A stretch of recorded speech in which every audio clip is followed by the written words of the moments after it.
سلامونه ملګرو، دا یو معلوماتي ویډیو دی. ټول له ځان سره وساتئ. هغوی په افغانستان کې دي هم له ځان سره دي وساتي، هغوی چې په اروپایي هېوادونو کې دي هغوی هم کولی شي له ځان سره یې وساتي. نو موږ څنګه کولی شو چې د خپل ټلیفون له لارې افغانستان ته کریډټ ولیږو د بینګ اپلیکیشن له لارې؟ نو دا ډېره اسانه طریقه دی. راځئ چې زه تاسو ته وښیم او دا کوډ بیخي له یاده مه باسئ، ځکه چې د دې کوډ سره تاسو ته به 50% تخفیف هم درکوي. نو که چیرې به تاسو کتاب 50 ولیکئ نو تاسو به 50% ډسکاونټ یا تخفیف هم درکړي.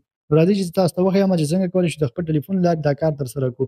ډېره اسانه طریقه دی. راځئ چې ځو.